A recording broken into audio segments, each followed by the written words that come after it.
por permitirnos estar en este lugar, reunidos como familia, Señor. Gracias por cada uno de ellos que dispuso su tiempo y su corazón para venir a tu casa. Abre sus mentes, su corazón, su oído, Padre bendito, para que la palabra que se dé entre a su corazón y la atesoren, Padre celestial. Bendito seas, hoy y siempre, amado Rey. Amén. Bueno, vamos a abrir nuestra Biblia en Juan, capítulo 15.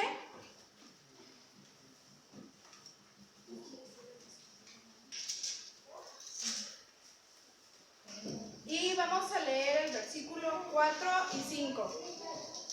Y dice así: permanecer en mí y yo en vosotros. Como el pámpano no puede llevar fruto por sí mismo si no permanece en la vid, así tampoco vosotros si no permanecéis en mí. Yo soy la vid, vosotros los pámpanos. El que permanece en mí y yo en él, este lleva mucho fruto, porque separados de mí nada podéis hacer. Bueno, todos conocemos las uvas, ¿sí? ¿Sí? A ver, hermano Fidel, ¿cómo son las uvas? Hay verdes, rojas. Verdes, rojas. Hermana Vicky, ¿cómo son las uvas? Hay una que está ácido y dulce. Ácido y dulce, ajá. Pastor, ¿cómo son las uvas? Pues algunas son muy grandes, Muy grandes. otras son medianitas. Chiquitas. Ajá, bueno, las uvas por lo regular siempre están como en manujito, todas juntas. En rama, ¿no? Ajá. Bueno, para poder tener esas uvas ácidas, chiquitas, de color verde, de color rojo, más o menos ¿cuánto tiempo creen que tardan en crecer las uvas? Michelle, ¿cuánto tiempo le echas? Unos 6 meses. 6 meses. Alison, ¿cuánto tiempo? 1 año. 1 año. Pero hermana Marce, 2 meses. 2 meses. Leo, 2 meses. Bueno, para tener ese ramito de uvas, lleva todo un proceso. ¿Por qué? Porque la vid es como el tronco principal, pero del tronco principal nace la rama. Y desde que nace la rama hasta que llega a salir la uva, tienen que pasar de 4 a 6 años. No meses, sino años. Y bueno, este proceso yo lo divido prácticamente, o se divide en 3 etapas, que es la formación de las ramas, desde que sale la ramita, el fortalecimiento y poda de las ramitas, y al final obtenemos el fruto, que es la uva. ¿Sí les gustan las uvas? Iba a traer uvas, pero mi mamá no me las compró. Es triste. Bueno, estas 3 etapas son 3 etapas igual que un cristiano debe pasar en su vida. Se tiene que formar, se tiene que fortalecer, en algún momento de su vida tiene que ser podado y después va a dar fruto. Bueno, el primero entonces, ¿cuál dijimos que era la primera etapa? La formación de las ramas. Formación de las ramas, ok. Bueno, vamos a vincular un poquito a esto con los discípulos de Jesús, principalmente con Pedro. Y para entrar un poco en contexto, les voy a dar una plática de educación judía. ¿A los cuántos años aquí en México entran los niños a la escuela? A los 4. A los 4. Ok. Los judíos empiezan a estudiar desde los 3 años. ¿Y qué les enseñan sus papás? Los versículos. Y yo creo que a esa edad apenas si pueden hablar, imagínense. ¿Cuántos de ustedes, papás, a los 3 años empiezan a enseñarle versículos a sus hijos? La pastora nada más. Ok. A los 6 años, nosotros entramos a la primaria. Bueno, yo entré a los 6 años. A los 6 años, los niños judíos, como desde los 3 fueron aprendiendo versículos, a los 6 empiezan a memorizar libros completos de la Biblia. Entonces, por ejemplo, el Levítico, donde se memorizan las leyes, cómo deben de vivir. Ahora esto va un poquito más para los grandes. ¿Cuántos de nosotros nos sabemos libros completos de la Biblia? Nadie, no. Pues ahí exactamente los niños judíos de los 6 a los 8 años tenían que aprenderse los libros de la Biblia. Se los tenían que memorizar. ¿Por qué? Porque cuando llegaban a los 8 años, ellos podían ir como a una escuela para poder escuchar las enseñanzas de los demás, a la enseñanza como de los maestros. Y cuando llegaban a los 13 años, podían escuchar ahora sí directamente como al rabino, al maestro totalmente de la ley. Y cuando llegaban a la edad de 15 años, si los rabinos vieron que los estudiantes se aprendieron los versículos y sí se sabían memorizados los libros de la Biblia, sí asistían constantemente a escuchar la palabra, pues empezaban a seleccionarlos para empezar a ser discípulos. Pero nos damos cuenta que desde que son pequeños los empiezan a filtrar. ¿Qué quiere decir esto? Que si tú desde los 6 años ya no te aprendías los libros completos o no te los memorizabas, ya no tenías el derecho de poder llegar y ser discípulo de algún otro rabino. Por eso casi no había como personas maestras de la ley, o sea, personas totalmente sabias de la ley, y se iban filtrando. Si no te aprendías los libros, ya no tenías derecho a seguir a un maestro totalmente de la ley. Y bueno, esto lo podemos vincular un poquito cuando Jesús llama a sus discípulos. ¿Por qué? Bueno, Jesús muchas veces, o Jesús en la mayoría del tiempo, no te llama por lo que hiciste en el pasado, o no todo el tiempo te lo va a estar recordando. Tú hiciste esto, tú hiciste lo otro. Él olvida y hace que nosotros también dejemos nuestro pasado atrás. Vamos a Mateo, capítulo 13.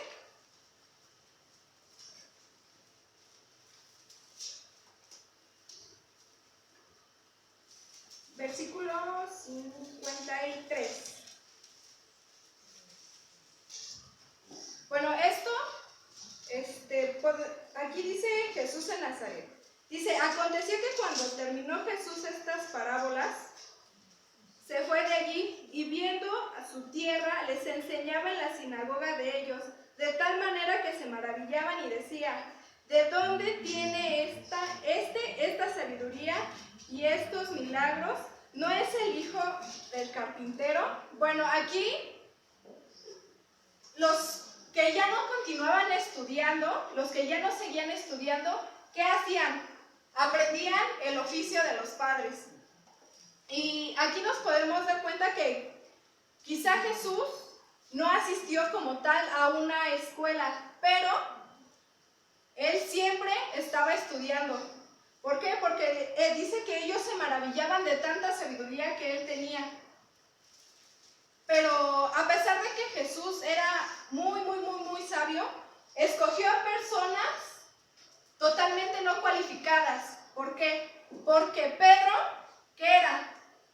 ¿Qué era Pedro? Pescador. Entonces, ¿qué quiere decir esto? Que Pedro tampoco pasó el filtro de la escuela y tuvo que aprender el oficio de sus padres. Entonces, pues, aunque hayas tenido algún fracaso, aunque hayas pecado, a pesar de eso, Jesús te llama. A pesar de eso, Jesús hace una transformación en tu vida. Y eso lo vemos cuando Jesús llama a sus discípulos. Y vamos a Lucas 6. A Lucas capítulo 6.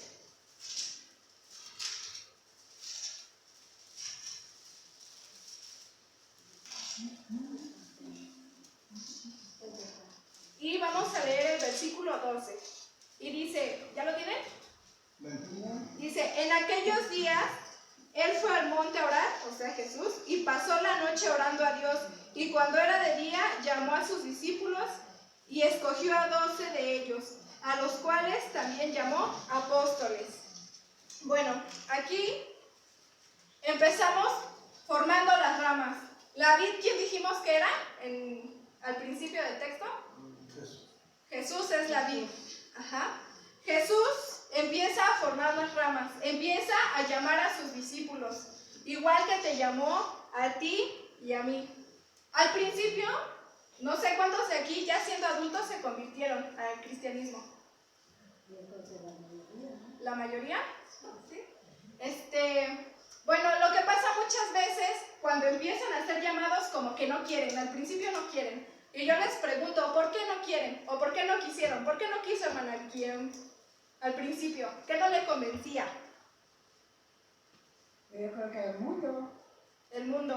ajá, o sea, le gusta a uno estar más afuera que tener compromiso, porque estar con Dios, yo creo que es un compromiso. Sí, pastor, ¿qué no le convencía? Muchas cosas. Entre ellas, ustedes mis amigos. Sus amigos. Ok, bueno, considero que la primera etapa para formar uvas o para poder hacer uvas y para el cristianismo, la más difícil es la primera etapa, que es empezar a formar las ramas. ¿Por qué? Porque pues empezamos como que sí nos hablan, pero como que no queremos, o dentro de los mismos cristianos, los que nacimos ya siendo, bueno, de papás cristianos, pues igual, ¿no? Siempre nos inculcaron como venir a la iglesia, pero nada más lo hacíamos, o bueno, yo lo hacía nada más como por costumbre, no vengo y si escucho ya me voy, ¿no? Ya me salgo y ya me voy con mis amigos, pero realmente nunca como que nos apasionamos. De hecho, ayer, que veníamos, habíamos salido del ensayo, yo venía regañando a Michelle, ay, ¿por qué llegaste bien tarde? Le dijimos, llegas a las 5 y llegó a las 6:40. Yo la venía regañe, ¿no? Y ella me dijo, ay, mejor ni me digas nada porque tú antes te ibas y regresabas a las 3 de la mañana. Y yo le digo, sí, ya no me recuerdes eso, ahora soy una nueva criatura, ahora ya ni salgo. Pero esta primera etapa es la más difícil para el cristiano, porque tal vez sí empezamos, así como que poco a poco, no queremos, nos negamos, no, nos entra por aquí, nos sale del otro lado, y después dentro de ese mismo proceso empezamos a convencernos. ¿Qué fue, pastor, lo que poco a poco le fue a convencer? Así como que primero decimos que no, después nos siguen hablando y ya como que empezamos a venir aunque sea los domingos una vez al mes. Y luego ya venimos 2 veces al mes. Pues en mi caso, reconocer mis errores, mi actitud y permitir que la palabra me fuera poco a poco moviendo. Y como lo dije hace un momento, las 9 milímetros que me puse en la cabeza me convencí. Sí, muchas veces alguno de nosotros tenemos que pasar alguna situación que nos empiece a hacer creer en que realmente existe Dios, ¿no? Porque hay algunos que hasta decimos, ¿no? O a mí me llegó a pasar en algún momento, Dios me perdone la verdad, iba a la escuela y empezaron a decir, no, ay, existe Dios y que no sé qué, y yo, no, pues es que no sé, o sea, yo creo, y yo desde chiquita he sido cristiana y yo les decía, no, pues es que no sé, o sea, yo digo que sí, pero no. Iba en la prepa y no estaba convencida, y a pesar de que en mi vida ya había pasado el milagro, porque a mí me había salido una bolita en mi mano y le hacía así y era como una canica, se veía bien fea. Y nada más la única forma de la que me la podían quitar era operándomela. Entonces, pues oraron por mí unos hermanos de la iglesia, y cuando fui al doctor, pues me dijeron, ¿qué es lo que te vamos a operar si ya no tienes nada? Y entonces yo dije, en ese momento dije, o sea, wow, ¿no? ¿Qué cosas hace Dios? Y entonces nosotros poco a poco, pues nos vamos convenciendo por cosas que nos pasan, y pues se van formando las ramitas dentro de la vid. Bueno, la segunda etapa es el fortalecimiento y poda de las ramas. Dentro de la vid, hablando de las frutas, ahora sí, de las ramas del árbol, no es un periodo tan largo, pero es un periodo que tiene que tener mucho, mucho, mucho cuidado. Y bueno, vamos a leer ahí mismo Lucas. Y vamos a leer el capítulo 6.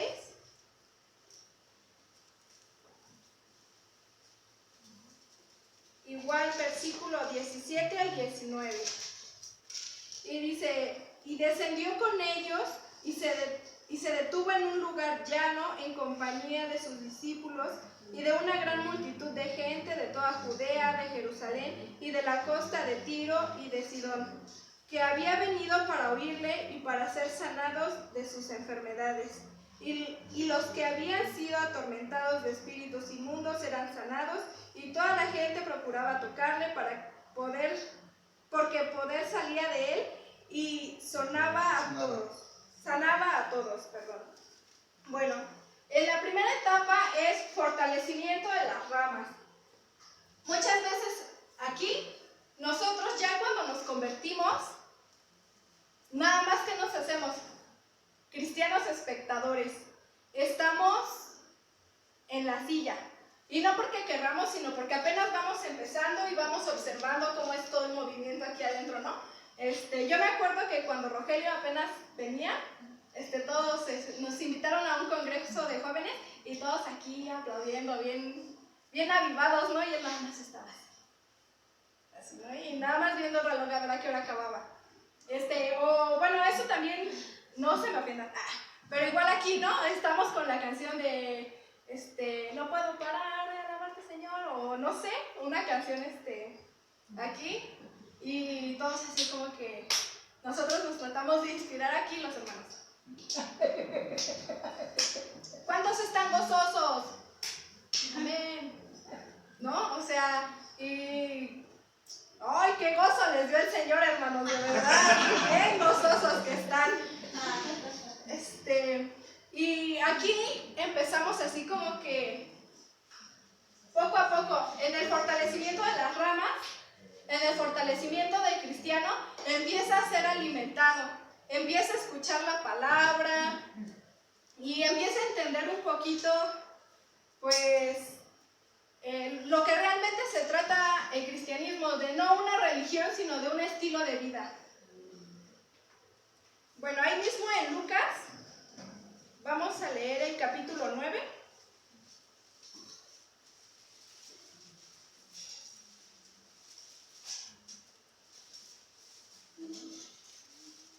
Y vamos a leer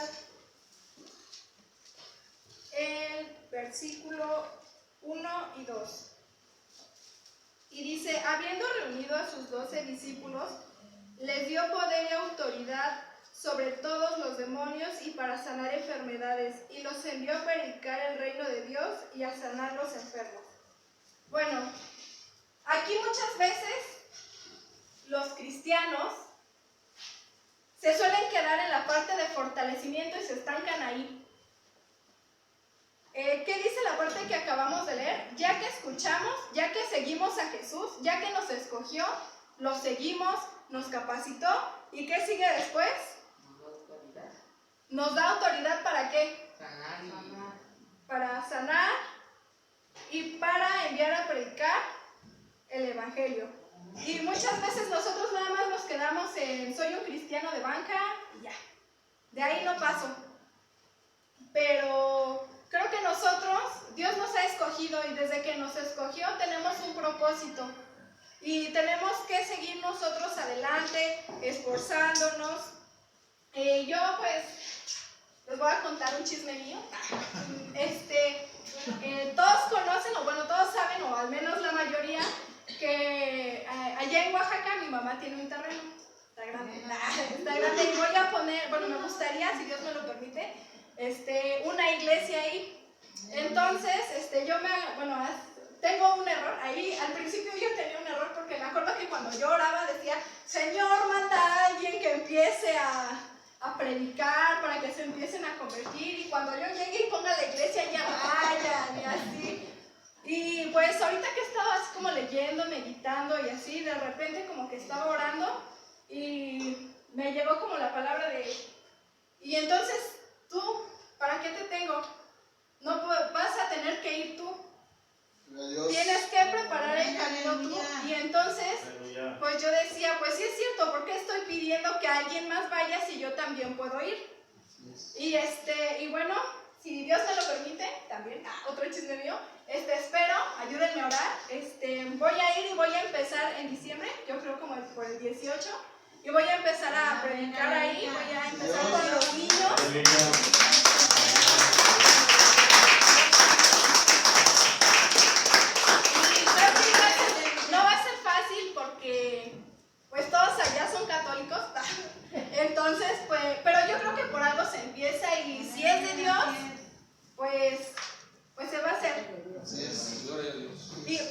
Entonces, este es el propósito de los cristianos, no quedarnos en la banca, sino ir más allá.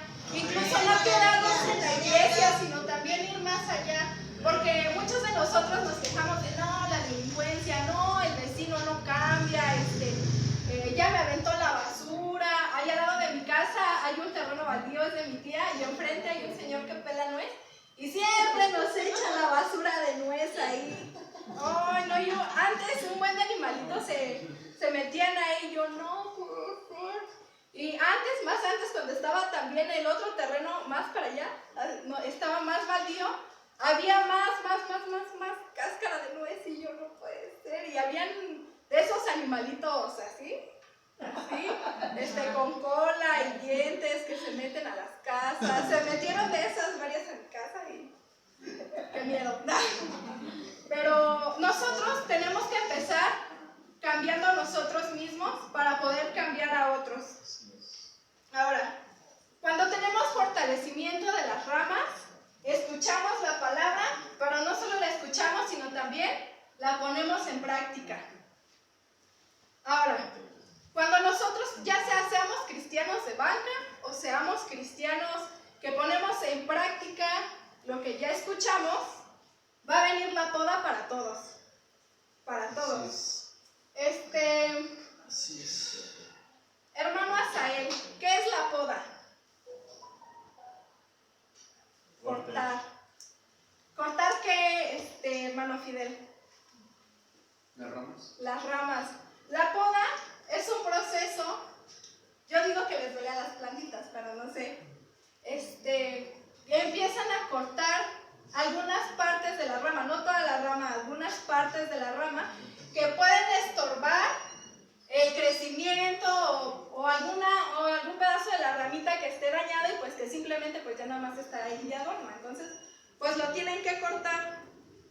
Pues así también a nosotros los cristianos, en algún momento de nuestra vida va a estar algo que nos esté estorbando, vamos a tener algún problema o cualquier situación de dificultad. Todos tenemos problemas en algún momento de nuestra vida, pero si tenemos a Dios en nuestro corazón, no les voy a decir, ay, se les van a acabar los problemas, ¿no? Obvio no, pero Dios les va a ayudar, les va a dar paz para poder solucionar esos problemas.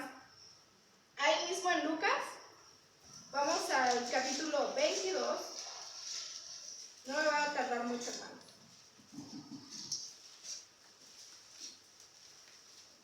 Mi Biblia no trae Lucas 22.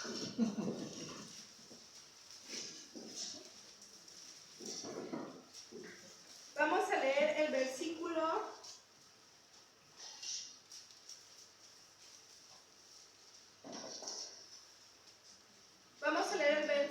56 al 62.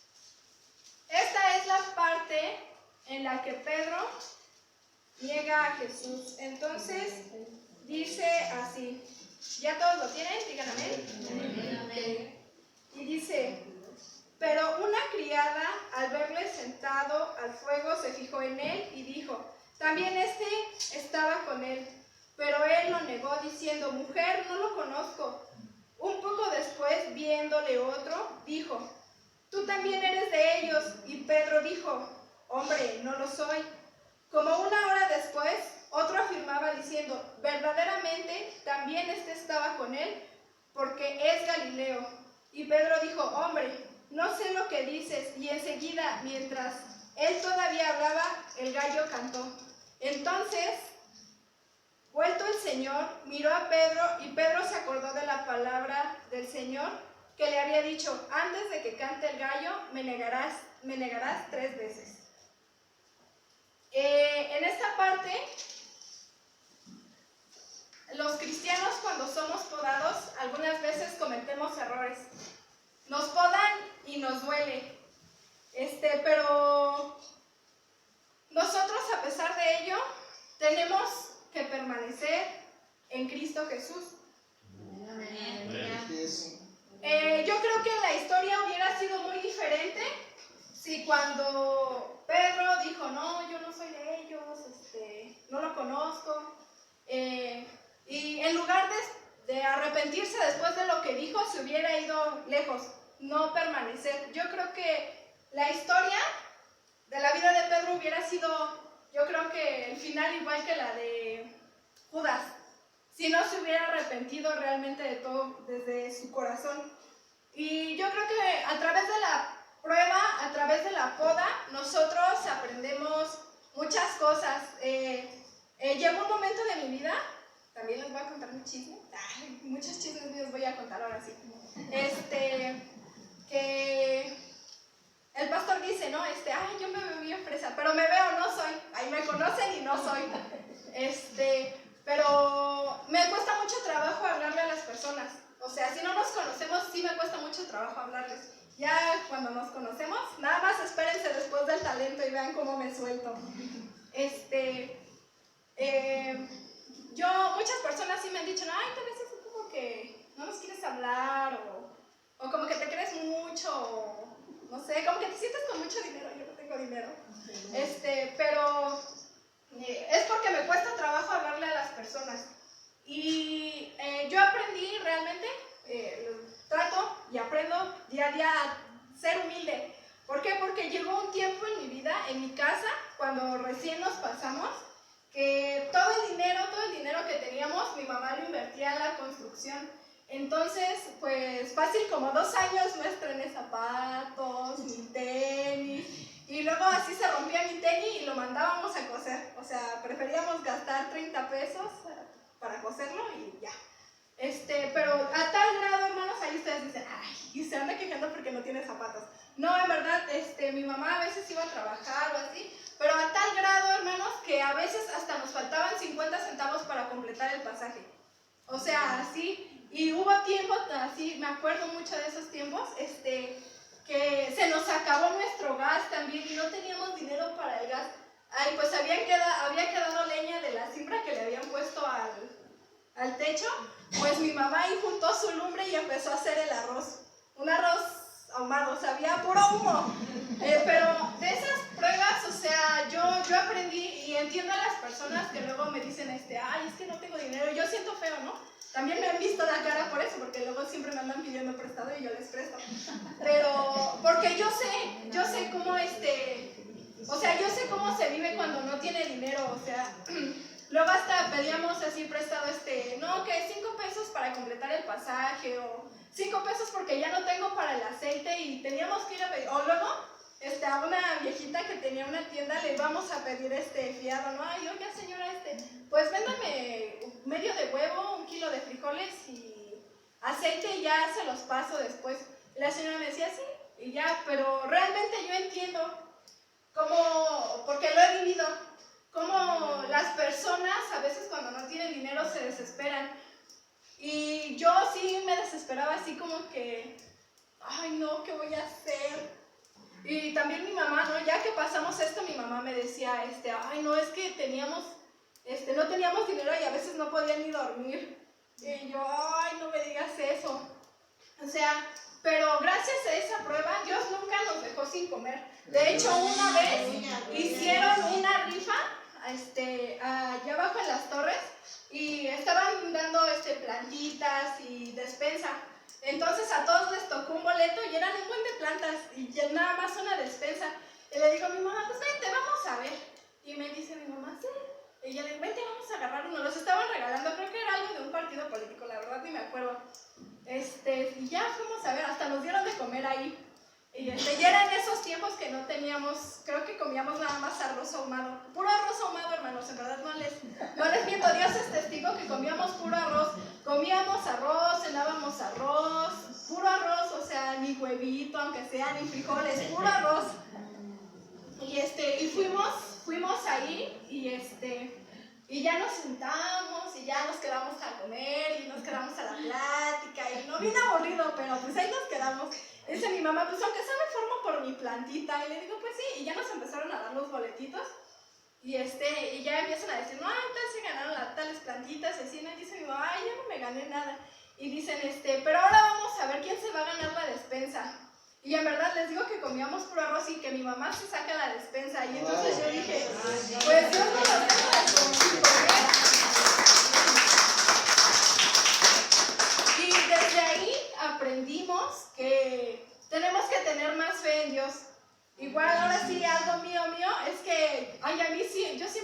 enfermando de la garganta, o me duelen las rodillas con el frío, o los riñones luego, no sé, de todo me pasa, me duele el estómago o así, ¿no? Y al principio, cuando me dolía algo o me pasaba algo, luego, ay, voy a tomar una pastilla. Es más, ya hasta sé cuáles son para el dolor del estómago, el dolor de cabeza, para la fiebre. Ya voy a trabajar en una farmacia porque de tanto medicamento que tomaba, ya hasta me aprendí, ¿no? Ya para qué es para la tos, para desinflamar, hay un montón de cosas. Y así me dolía algo y ya me lo tomaba.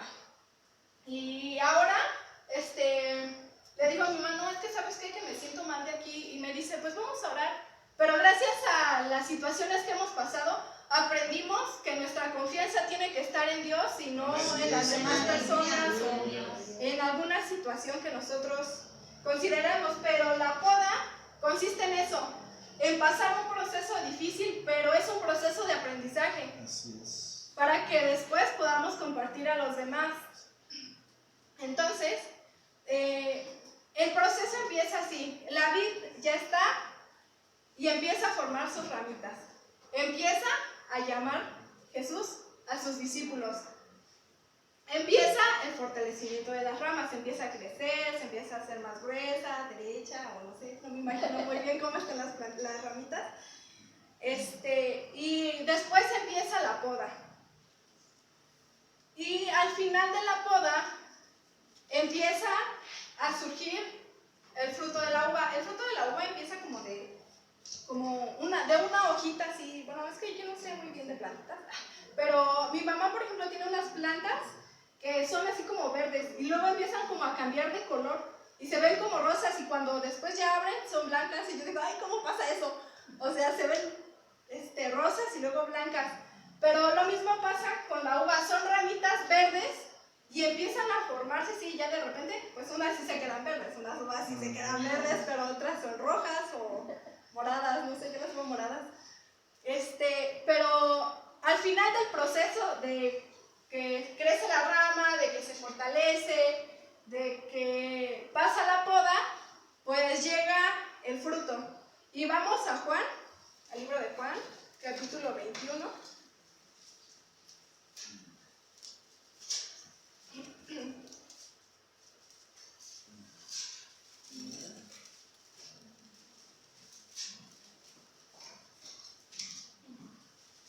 Y vamos a leer del versículo 15 al 17. Y dice, cuando hubieron comido, Jesús dijo a Simón Pedro, Simón, hijo de Jonás, ¿me amas más que estos? Le respondió, sí, Señor, tú sabes que te amo. Él le dijo, apacienta mis corderos. Volvió a decirle la segunda vez, Simón, hijo de Jonás, ¿me amas? Pedro le respondió, sí, Señor, tú sabes que te amo. Le dijo, apacienta mis ovejas. Le dijo la tercera vez, Simón, hijo de Jonás, ¿me amas? Pedro se entristeció de lo que le dijese la tercera vez, ¿me amas? Y le respondió, Señor, tú lo sabes todo, tú sabes que te amo. Jesús le dijo, apacienta mis ovejas. En esta parte, si lo cambiamos por lo que leímos en Juan 15, que es permanecer en la vid, yo creo que en lugar de decir,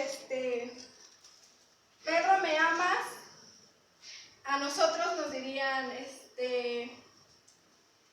Michelle, ¿vas a permanecer en mí? Sí, Señor, tú sabes que voy a permanecer en ti. Y va a preguntar otra vez, ¿vas a permanecer en mí? Sí, Señor, voy a permanecer en ti. Pero muchas veces leemos los capítulos o versículos sin entender realmente lo que quiere decir. Permanecer, ¿qué significa? Permanecer significa estar en un determinado lugar, manteniéndose firme sin importar la circunstancia, el ambiente, el estado de ánimo o cualquier cosa que esté pasando alrededor. Es mantenerse en el mismo lugar. Entonces, Jesús nos estaba diciendo, permanezcan en mí a pesar de la situación. Permanezcan en mí a pesar de los problemas. Pero también permanezcan en mí aunque les vaya bien. ¿Por qué? Porque muchas veces nosotros, pues cuando no tenemos trabajo pedimos a Dios, ay Señor, dame un trabajo. Y Dios nos los da y ya dejamos de venir a la iglesia, ¿no? O a veces en los problemas también, no, pues ¿por qué no vas a la iglesia? No, es que tengo muchos problemas. Dices, ve más a la iglesia, pues para eso es la iglesia, ¿no? O sea, o ¿por qué no vas a la iglesia? No, pues es que mi esposo no me deja. ¿No? No, pues, ¿por qué no vas a la iglesia? No, pues es que voy a la escuela y voy al trabajo y no me da tiempo y me siento bien cansada. No, Jesús dijo, tenemos que permanecer en Él a pesar de las circunstancias. Y yo creo que cuando Pedro negó a Jesús 3 veces, se pudo haber tomado el camino que tomó Judas, pero prefirió tomar otro camino. Y yo creo que este versículo es como la contraparte de negarlo 3 veces y aquí amarlo 3 veces. Entonces, hermanos, yo ya voy a terminar, ya voy a concluir, les dije que no iba a tardar mucho. Permanecer en la vid significa permanecer en Jesús, ser constantes, venir a la iglesia también, pero tenemos que permanecer fieles sin importar los problemas, las circunstancias, y no importa lo que nosotros hayamos hecho en nuestro pasado, Jesús hace nuevas criaturas y pues nada más nosotros tenemos que estar dispuestos a pasar el proceso. Somos unas ramitas que tenemos que llevar fruto, no nos tenemos que quedar estancadas, porque más adelante si leemos el capítulo de Juan 15, ¿qué dice que les hace a las ramitas que no dan fruto? Las corta totalmente. Entonces, nosotros tenemos que vivir todo este proceso. Quizá a algunos les va a doler, o a todos nos va a doler, porque todos vamos a pasar por un proceso de aprendizaje, pero pues al final, permanecer en la vid es lo que nos va a hacer bien a nuestra vida. ¿Por qué? Porque sin Jesús nada podemos hacer. Y bueno, pues eso es todo de mi parte, hermanos. Dios les bendiga. Amén.